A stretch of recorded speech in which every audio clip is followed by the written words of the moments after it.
Olá, sejam bem-vindos a mais um estudo do Vem e Segue-me. Hoje nós vamos discutir as seções 137 e 138 de Doutrina e Convênios. A seção 137 foi uma revelação recebida na sala de aula oeste, no terceiro andar do templo de Kirtland. Líderes da igreja de Kirtland e do Missouri haviam se reunido para serem ungidos, como parte da investidura de poder a ser concedida aos primeiros élderes, em conexão com a dedicação do templo. Duas reuniões separadas foram realizadas na noite de 21 de janeiro, a última continuando até a manhã seguinte.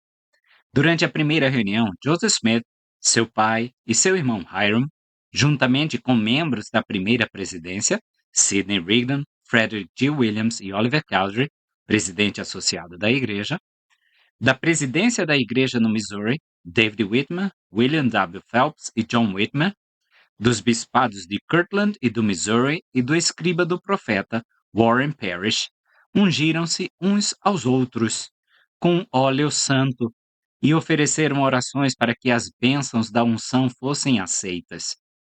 O segundo encontro não foi muito diferente do primeiro, exceto pelo fato de que os ungidos eram membros dos sumos conselhos da igreja em Kirtland e Missouri. Embora visões e manifestações espirituais tenham sido testemunhadas durante ambas as cerimônias, a sessão 137 foi recebida durante a primeira sessão de unção. Oliver Cowdery fez a seguinte anotação em seu diário naquele dia. Quinta-feira, dia 21. Esta manhã, às 9h15, minha filhinha completou 5 meses.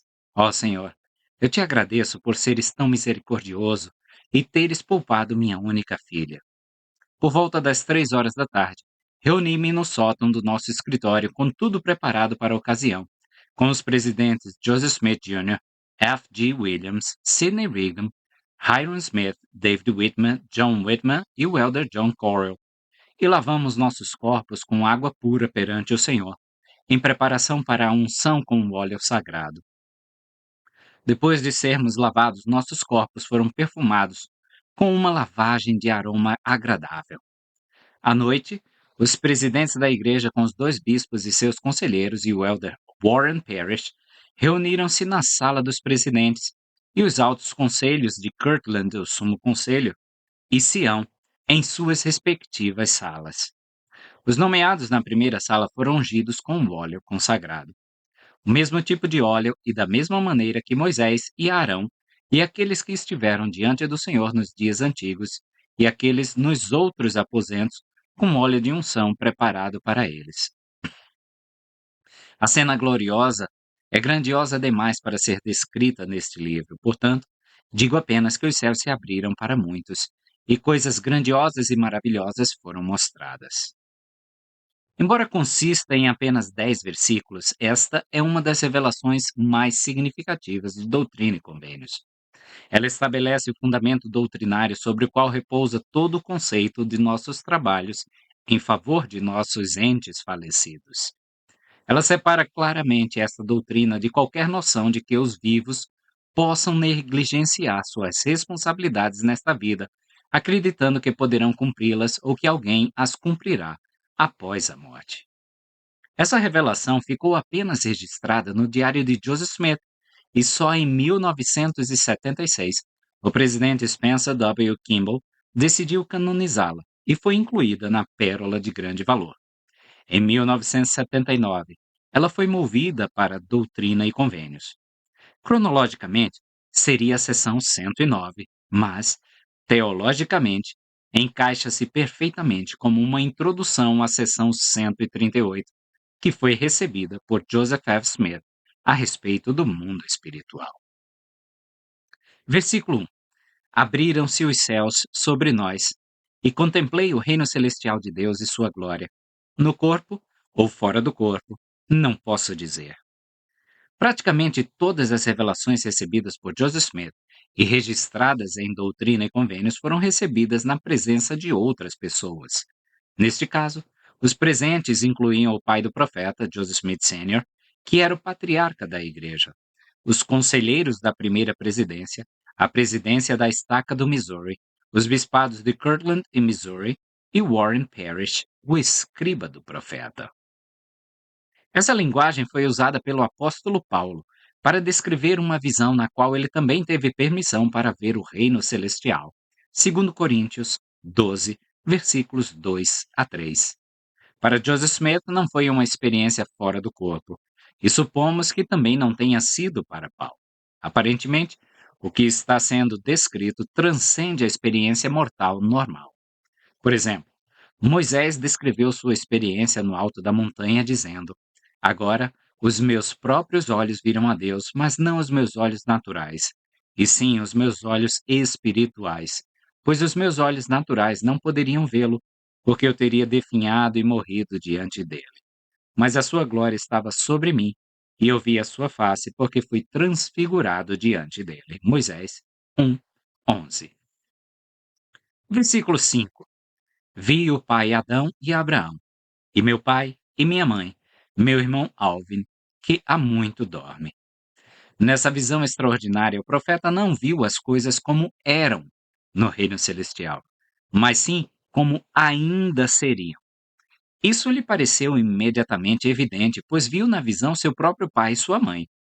Como já mencionado, seu pai estava presente na sala quando a visão ocorreu, e seus pais viveram por alguns anos após esse evento.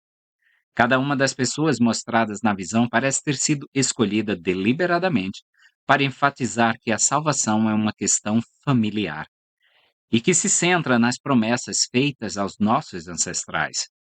Além de ver o pai e o filho, o profeta viu Adão, o pai de toda a humanidade, Abraão, o pai dos fiéis, e seu próprio pai e sua mãe reunidos com seu irmão Oven, que havia falecido 12 anos antes, aos 25 anos de idade. Versículo 6. E maravilhei-me de que ele houvesse recebido uma herança naquele reino, visto que partira desta vida antes que o Senhor começasse a coligar Israel pela segunda vez, e não fora batizado para a remissão de pecados. Até então, 21 de janeiro de 1836, pelo que sabemos, Joseph Smith não havia recebido nenhum ensinamento sobre a doutrina da salvação dos mortos. A ideia de que seu irmão Alvin, que morreu sem ser batizado, pudesse estar no reino celestial o deixou maravilhado. Uma compreensão adequada dos princípios do Evangelho exige que sejam aprendidos na ordem correta. Cabe aos vivos salvar a si mesmos antes de tentarem salvar os mortos. A ideia de que os vivos podem, de alguma forma, adiar a obediência às leis e ordenanças do Evangelho para o mundo futuro não tem lugar no Evangelho de Jesus Cristo. Joseph Smith havia sido cuidadosamente instruído pelos profetas do livro de Mórmon.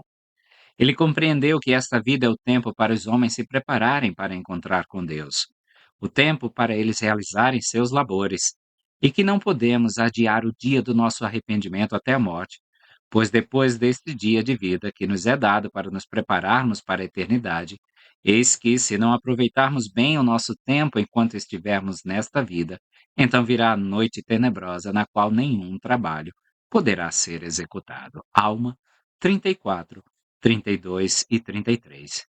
No livro de Elamã, aprendemos que Samuel, o Lamanita, testificou contra os nefitas, dizendo: Mas eis que os vossos dias de provação já passaram.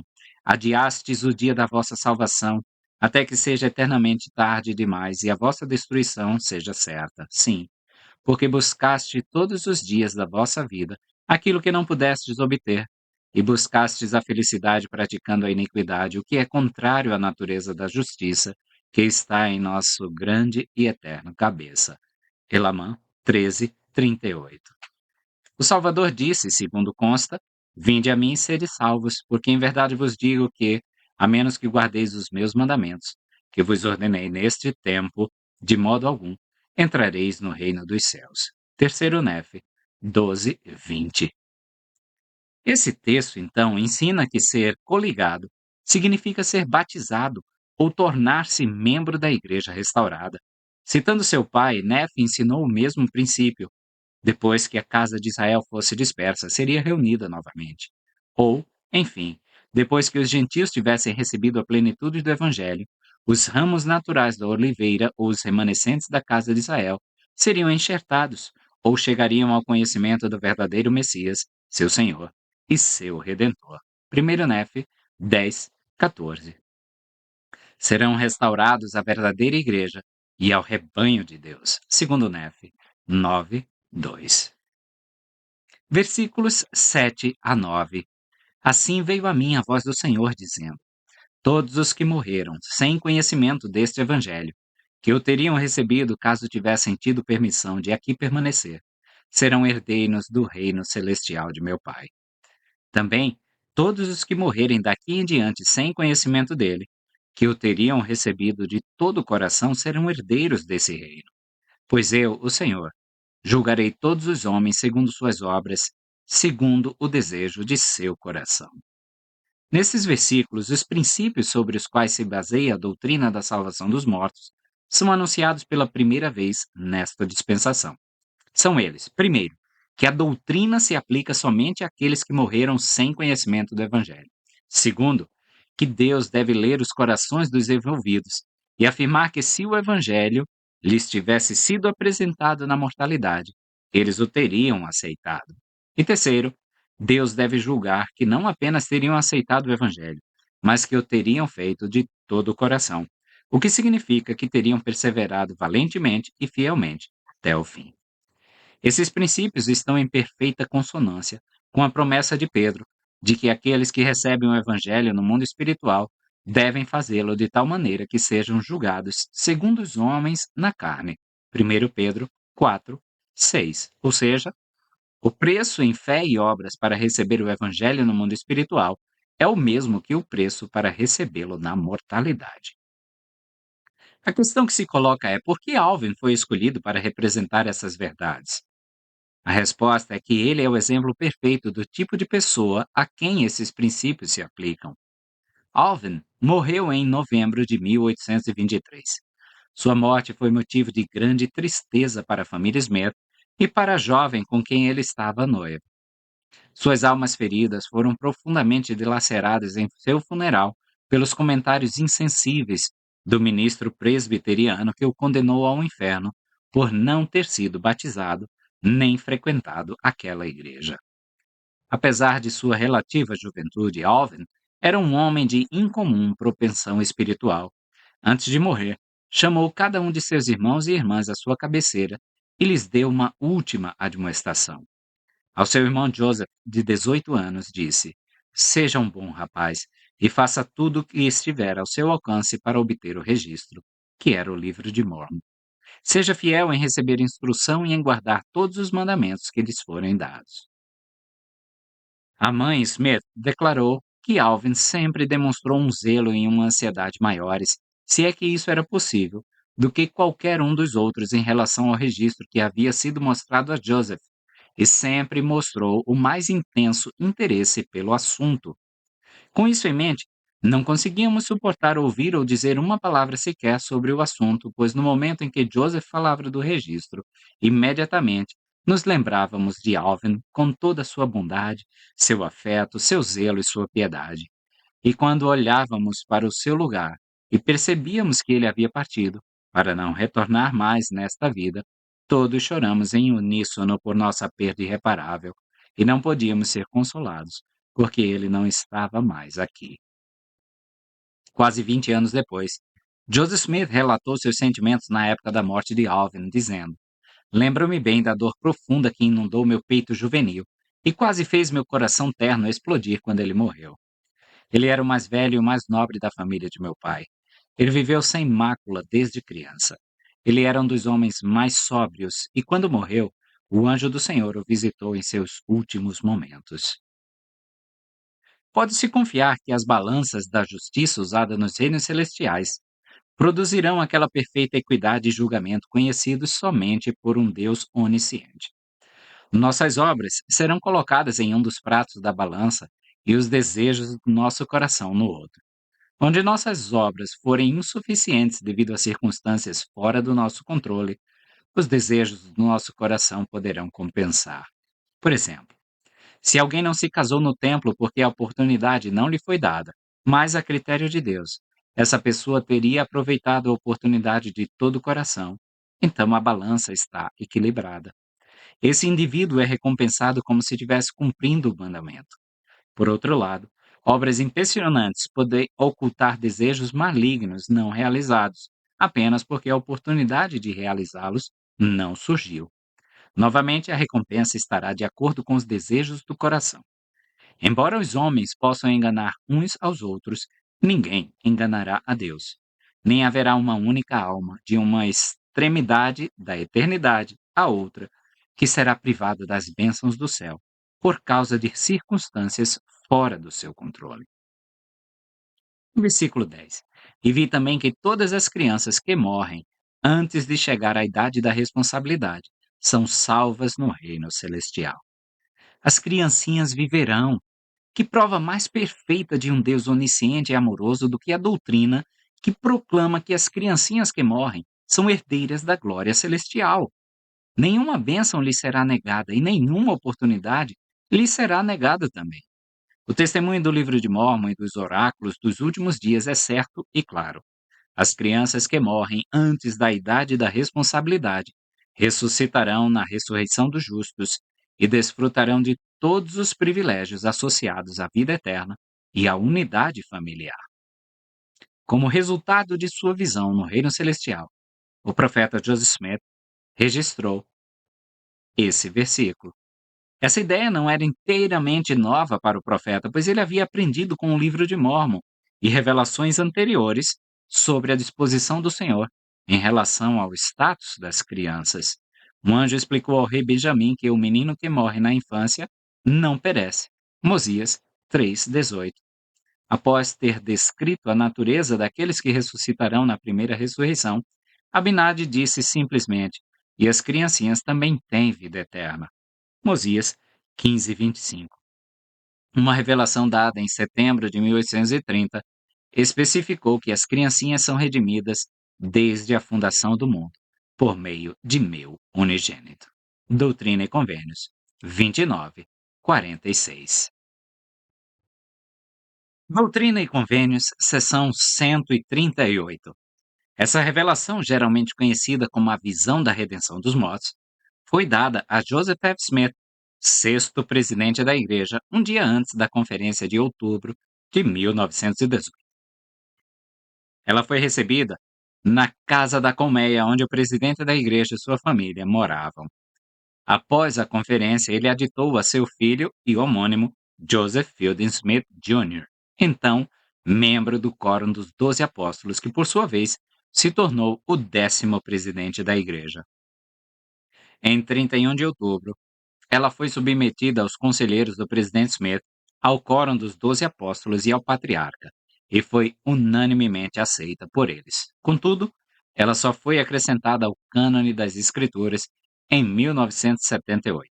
Antes disso, estava disponível aos santos há muitos anos no livro Doutrina do Evangelho, uma compilação dos sermões do presidente Smith.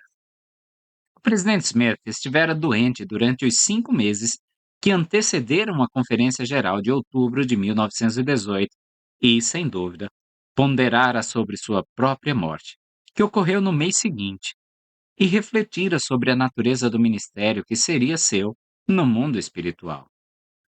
Em janeiro daquele ano, ele presenciou o que lhe pareceu a morte prematura de seu filho, Hiram Max Smith, então com apenas 45 anos e também membro do Quórum dos 12 Apóstolos. Isso foi motivo de profunda tristeza para o presidente Smith, que também buscou compreender por que Hiram havia falecido e a natureza de seu trabalho no mundo espiritual. Na sessão de abertura daquela conferência, o presidente Joseph F. Smith disse: não me atrevo a abordar muitas coisas que estão em minha mente esta manhã, e adiarei para algum momento futuro, se o Senhor quiser, minha tentativa de lhes contar algumas das coisas que estão em minha mente e que habitam meu coração. Não vivi sozinho nestes 5 meses. Tenho habitado no espírito de oração, de súplica, de fé e de determinação, e tenho tido comunicação contínua com o Espírito do Senhor. Vale lembrar que, no contexto dessa revelação, havíamos acabado de presenciar a Primeira Guerra Mundial. A gripe espanhola também havia dizimado boa parte da população. Muitos familiares perderam seus entes queridos. E aí temos essa revelação para todo o mundo a respeito do mundo espiritual.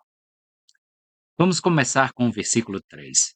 E o grande e maravilhoso amor manifestado pelo Pai e o Filho na vinda do Redentor ao mundo. Em tudo, o evangelho restaurado supera o evangelho conhecido pelo cristianismo. Quando se fala em ser salvo pela graça de Cristo, uma compreensão mais perfeita abrange o conhecimento de que somos salvos pela graça, tanto do Pai quanto do Filho. Pela graça do Pai, nascemos como seus filhos espirituais. Recebemos o dom do arbítrio e fomos providos de um plano pelo qual podemos alcançar a plenitude de tudo o que ele nos concedeu. Pela graça de Cristo, podemos obter a remissão dos pecados, ressuscitar e retornar à presença do nosso Pai. Versículo 5, ele diz que estava meditando sobre os escritos do apóstolo Pedro. Uma das questões teológicas mais difíceis que o mundo cristão histórico enfrenta é o que acontece com aqueles que morreram sem a oportunidade de aceitar Cristo em vida. O que deve ser de particular interesse para os santos dos últimos dias é a recusa quase universal dos cristãos históricos em dar crédito às referências feitas por Pedro à visita de Cristo ao mundo espiritual e à sua declaração de que aqueles no mundo espiritual serão julgados segundo os homens na carne. Eles também rejeitam em seu pensamento as muitas referências históricas à fé dos santos de que os fiéis nesta vida estariam envolvidos no ensino do Evangelho, aqueles que morreram sem ouvi-lo. Os primeiros comentários sobre a declaração em Hebreus de que eles sem nós não seriam aperfeiçoados, Hebreus 11:40, sustentam que a passagem se referia aos santos do Velho Testamento que estavam presos no Hades, aguardando a ajuda de seus pares do Novo Testamento, e que Cristo detinha as chaves que abririam as portas do mundo inferior para as almas fiéis lá. Significativamente, o Marte Justino, em sua obra Diálogo com Trifão, cita um apócrifo que, segundo ele, foi suprimido de Jeremias, mas ainda é encontrado em algumas cópias de sinagogas. O texto dizia: O Senhor Deus lembrou-se do seu povo de Israel, que jazia morto nos túmulos, e desceu para lhes anunciar a sua salvação. Irineu também registrou ter dito: O Senhor desceu às partes debaixo da terra, anunciando-lhes também as boas novas da sua vinda, havendo remissão dos pecados para aqueles que nele creem. Outro dos primeiros documentos cristãos que ligava os escritos de Pedro sobre os ensinamentos do Evangelho no mundo espiritual aos de Paulo sobre o batismo pelos mortos, 1 Coríntios 15:29, é o Pastor de Hermas, que afirma que estes, os apóstolos e os mestres que pregavam o nome do Filho de Deus, depois de terem adormecido no poder e na fé do Filho de Deus, pregaram também aos que haviam adormecido antes deles, e eles mesmos lhes deram o selo da pregação. Portanto, desceram com eles a água e voltaram a subir. Mas estes desceram vivos e voltaram vivos, enquanto os outros que haviam adormecido antes deles desceram mortos e voltaram vivos. Assim, por meio deles, foram vivificados e chegaram ao pleno conhecimento do nome do Filho de Deus.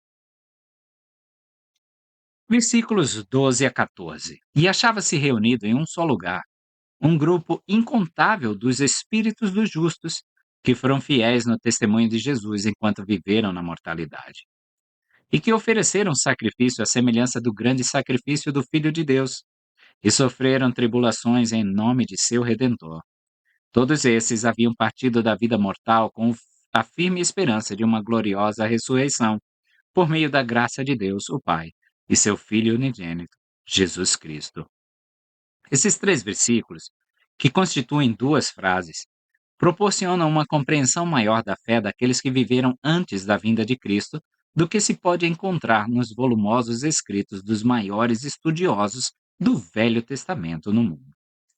Por revelação, aprendemos que, quando reunidos, os santos fiéis nos tempos do Velho Testamento constituíam uma multidão inumerável, o que, por sua vez, sugere que a mensagem da salvação era muito mais amplamente conhecida entre as nações da terra do que se pensava. Também nos é confirmado que eles conheciam a Cristo e eram fiéis ao seu testemunho dele, testemunho pelo qual sofreram tribulações. Além disso, somos informados de que eles sabiam que Cristo era o Filho de Deus e a fonte de sua redenção dos efeitos da queda de Adão.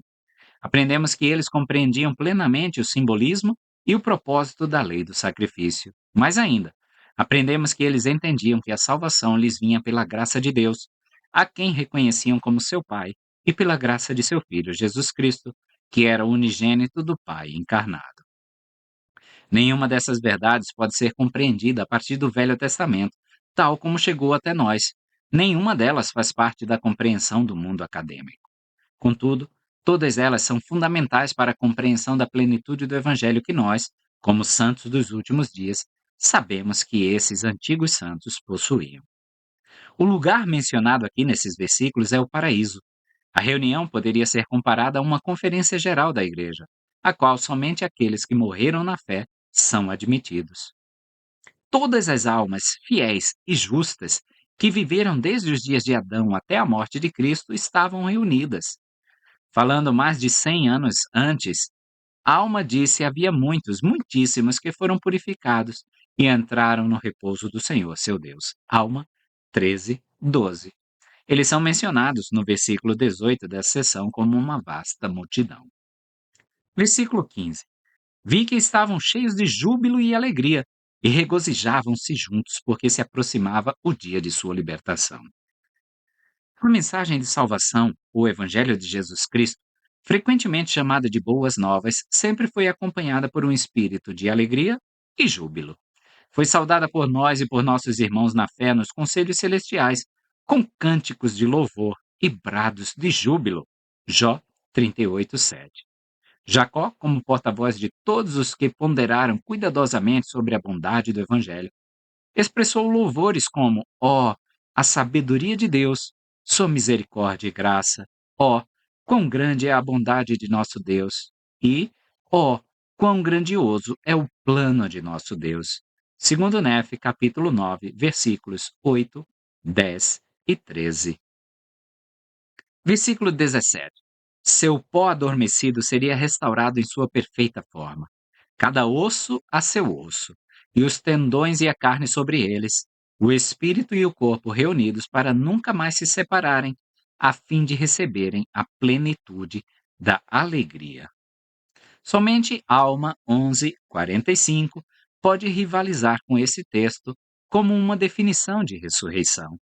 Alma explica agora: eis que eu vos falei concernente à morte do corpo mortal, e também concernente à ressurreição do corpo mortal.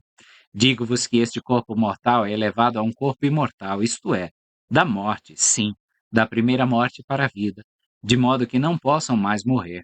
Seus espíritos unindo-se aos seus corpos, para nunca mais se separarem. Assim, o todo se torna espiritual e imortal, de modo que não possam mais ver a corrupção. Versículo 18. Enquanto essa vasta multidão esperava e conversava, regozijando-se pela hora de sua libertação das cadeias da morte, o Filho de Deus apareceu, anunciando a liberdade aos cativos que tinham sido fiéis. Todos os descendentes de Adão, não importa quantas gerações se passem, devem morrer. Todos estão sujeitos aos efeitos da sua queda, e na morte, tanto os justos quanto os ímpios vão para a prisão espiritual, pois ainda não foram redimidos de sua condição decaída. Assim, as Escrituras se referem aos justos mortos como estando sujeitos aos laços da morte, ou cadeias da morte, ou como cativos, aguardando o dia de sua liberdade. Ao iniciar seu ministério mortal, Jesus citou o grande profeta Isaías, que afirma que Cristo curaria os quebrantados de coração, proclamaria liberdade aos cativos e abriria a prisão aos presos. Isaías 61:1. É significativo que Jesus tenha proclamado sua missão como algo que se estendia além da morte. Ele foi chamado não apenas para curar e consolar os vivos, mas também para consolar todos os que choram. Isaías 61:2, incluindo os cativos do mundo espiritual. Versículo 19. E ali pregou-lhes o evangelho eterno, a doutrina da ressurreição e a redenção do gênero humano da queda e dos pecados individuais, desde que houvesse arrependimento. Tendo acabado de completar uma semana de drama incomparável com a qual poderia ter mantido seus ouvintes fascinados, Cristo escolheu simplesmente ensinar o Evangelho eterno. Há figuras como Adão, Enoque, Isaías, Jeremias, Nefe, Jacó e Alma. Ele ensinou a doutrina da ressurreição e da redenção da humanidade da queda. Versículos 20 e 21. Aos iníquos, porém, não se dirigiu, e entre os ímpios e os impenitentes, que se corromperam quando estavam na carne, a sua voz não se fez ouvir. Nem os rebeldes que rejeitaram os testemunhos e as advertências dos profetas antigos contemplaram sua presença ou olharam sua face. Entre os espíritos desencarnados, somente aqueles que provaram ser verdadeiros e fiéis, somente aqueles que cumpriram as leis e ordenanças do Evangelho enquanto estavam na carne, estavam entre os que se reuniram para saudar a Cristo e serem ensinados por ele. Tal é o padrão. O Cristo ressurreto não apareceu a Caifás e ao Sinédrio, nem aos justos que zombaram e o rejeitaram, nem aos soldados que o ridicularizaram e escarneceram. Em vez disso, ele apareceu aos seus humildes seguidores no cenáculo e, mais tarde, Paulo nos diz, a mais de 500 fiéis na Galiléia. 1 Coríntios 15, 6. Sua aparição aos habitantes do Novo Mundo foi somente aos fiéis, pois os iníquos foram destruídos antes de sua visita ali. Entendemos que assim será até aquele grande e terrível dia em que, vestido de vermelho, ele virá para se vingar dos iníquos. Doutrina e Convênios, 133, 48, 138, 37. Versículo 24 fala dos cânticos de louvores ao santo nome do Senhor. Desde os conselhos pré-mortais até o esplendor dos mundos eternos, o cântico dos justos será um louvor ao seu Deus. Ele já externou isso na seção 25 também de Doutrina e Convênios. Versículo 27. Mas seu ministério entre os que estavam mortos foi limitado ao curto período compreendido entre a crucificação e sua ressurreição. Do momento em que Cristo entregou o Espírito na sexta-feira à tarde, Marcos 15:37, até o momento de sua ressurreição no domingo de manhã, 3 dias, segundo a contagem judaica, teriam transcorrido de 38 a 40 horas. Versículo 30. Mas eis que dentre os justos organizou suas forças e designou mensageiros, revestidos de poder e autoridade, e comissionou-os para levar a luz do Evangelho aos que estavam nas trevas, sim, a todos os espíritos dos homens, e assim foi o Evangelho pregado aos mortos. É um privilégio sagrado ensinar o Evangelho. É um direito que ninguém se arroga. Aos de nossa dispensação, o Senhor disse: Digo-vos novamente que não será dado a ninguém ir pregar o meu evangelho ou edificar a minha igreja, a menos que seja ordenado por alguém que tenha autoridade. Doutrina e Convênios 42, 11. Esse princípio é tão eterno quanto o próprio evangelho. Da mesma forma, ninguém poderia reivindicar o evangelho sem um administrador legal. Isso também é tão eterno quanto o próprio evangelho. Assim, embora houvesse uma grande hoste, incluindo profetas e homens justos no mundo espiritual, homens que pregaram o evangelho enquanto na carne com grande poder e força antes da vinda do Salvador, nenhum havia sido comissionado para levar o evangelho àqueles que não o possuíam. Versículo 31 diz que esses mensageiros iriam anunciar o dia aceitável do Senhor. Essa é uma frase de Isaías, Isaías 61, 2, que poderia ser traduzida como o tempo da graça do Senhor, o que entenderíamos como o dia em que sua promessa se cumprirá. O arrependimento é tão parte do evangelho no mundo espiritual quanto na mortalidade. Versículo 32.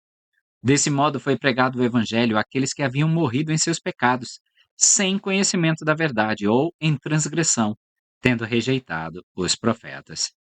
Tanto aqueles que morreram sem ouvir o evangelho na mortalidade, quanto aqueles que rejeitaram as palavras dos profetas enquanto estavam na carne, ouvirão o evangelho no mundo espiritual.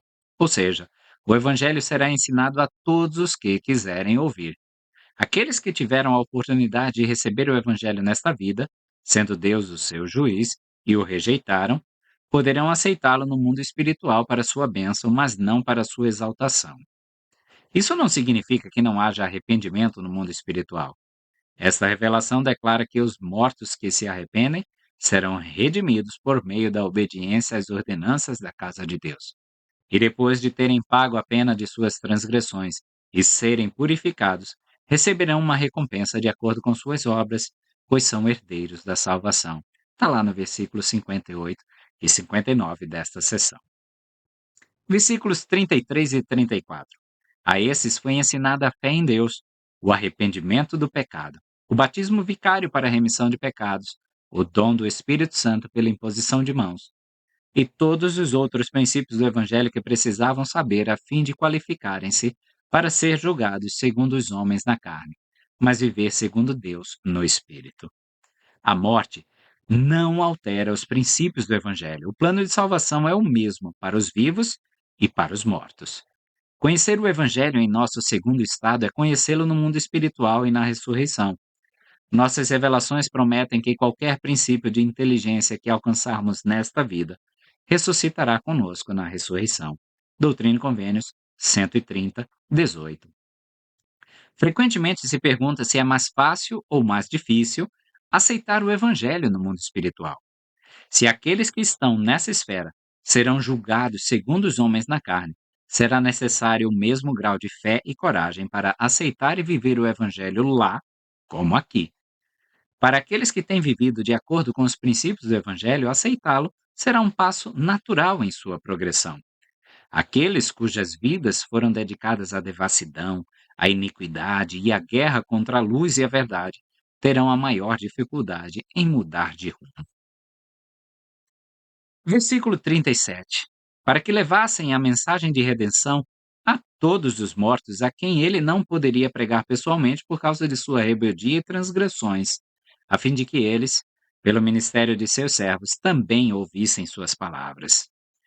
Em relação à maneira como o evangelho será ensinado no mundo espiritual, o presidente Joseph F. Smith explicou: ora, entre todos esses milhões de espíritos que viveram na Terra e faleceram de geração em geração, desde o princípio do mundo, sem o conhecimento do Evangelho, entre eles, vocês podem contar que pelo menos metade são mulheres. Quem pregará o Evangelho às mulheres? Quem levará o testemunho de Jesus Cristo ao coração das mulheres que faleceram sem o conhecimento do Evangelho? Bem, ao meu ver, é algo simples. Essas boas irmãs que foram designadas, ordenadas para a obra, chamadas para ela, autorizadas pela autoridade do santo sacerdócio a ministrar para seu sexo, na casa de Deus, pelos vivos e pelos mortos, serão plenamente autorizadas e capacitadas para pregar o Evangelho e ministrar às mulheres, enquanto os élderes e profetas o pregam aos homens. As coisas que vivenciamos aqui são típicas das coisas de Deus e da vida além de nós. Há uma grande semelhança entre os propósitos de Deus, conforme manifestados aqui, e os seus propósitos para o futuro. Propósitos realizados em Sua presença e no seu reino. Aqueles que são autorizados a pregar o Evangelho aqui e são designados aqui para fazer essa obra não ficarão ociosos depois de falecerem, mas continuarão a exercer os direitos que obtiveram aqui, sob o sacerdócio do Filho de Deus, para ministrar pela salvação daqueles que morreram sem conhecimento da verdade. Vamos para o versículo 50. Porque os mortos consideravam o longo tempo em que seu espírito estava ausente do corpo como uma escravidão. Os elementos são eternos, e espírito e elemento, inseparavelmente conectados, recebem uma plenitude de alegria, e quando separados, o homem não pode receber uma plenitude de alegria. Doutrina e Convênios 93, versículos 33 e 34. Versículo 53. O profeta Joseph Smith e meu pai, Hiram Smith, Brigham Young, John Taylor, Wilford Woodruff e outros espíritos preciosos que foram reservados para nascer na plenitude dos tempos, a fim de participar no estabelecimento dos alicerces da grande obra dos últimos dias. Tendo testemunhado a visita do Salvador ao mundo espiritual enquanto seu corpo repousava no túmulo emprestado de José de Arimateia, a cena agora muda, De modo que o presidente Joseph F. Smith é convidado a contemplar as coisas no mundo espiritual como eram na época em que recebeu essa visão, em outubro de 1918. Não há justificativa para a suposição de que espíritos pré-mortais, Joseph Smith, Hiram Smith, Brigham Young, John Taylor, Wilford Woodruff, se misturaram com os espíritos desencarnados durante a visita de Cristo a eles no meridiano dos tempos. Os descritos como estando presentes incluíam os fiéis, desde Adão até Malaquias, dos versículos 38 a 46, e os profetas do livro de Mórmon, versículo 49, todos os quais cumpriram a lei do sacrifício praticada no Velho Testamento, versículos 12 a 14, e receberam o poder da ressurreição, versículo 51. É comum que uma visão desse tipo mude de cenário, incluindo tempo e lugar. A visão de João, revelador no livro do Apocalipse, a de Nefe em 1 Nefe 11:14 e a do profeta Joseph Smith em Doutrina e Convênios 76 são exemplos clássicos. O que o presidente Smith vê agora é uma visão daqueles que foram reservados para virem à luz na plenitude dos tempos, para lançar o alicerce da grande obra dos últimos dias. Tendo completado seus trabalhos na carne, eles agora os continuaram no mundo espiritual.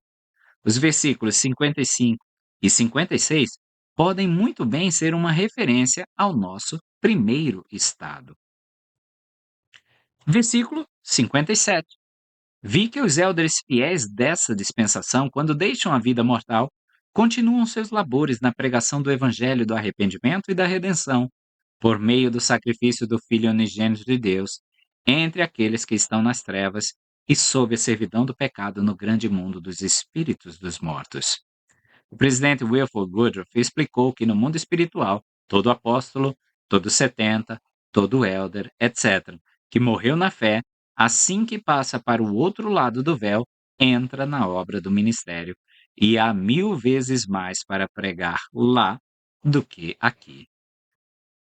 Versículo 59. E depois de terem cumprido a pena por suas transgressões e de serem purificados, receberão uma recompensa de acordo com suas obras, porque são herdeiros da salvação. No versículo anterior, somos assegurados de que os mortos podem se arrepender. Versículo 58. Os mortos que se arrependerem serão redimidos por meio da obediência às ordenanças da casa de Deus. Sabemos que não há verdadeiro arrependimento sem sofrimento. Alma 42, 16 a 18. Segue-se naturalmente que aqueles do mundo espiritual que se arrependem estarão envolvidos no mesmo processo em que estariam se tivessem vivido para se arrepender nesta vida. Se forem julgados segundo os homens na carne, também deverão pagar a pena de suas transgressões. Uma ilustração desse princípio poderia incluir aqueles que, em estado de desespero, cometem suicídio. Embora não neguemos a gravidade dessa transgressão, esperamos que haja aqueles que, com o tempo, tendo pago a pena, sejam capazes de endireitar as suas vidas.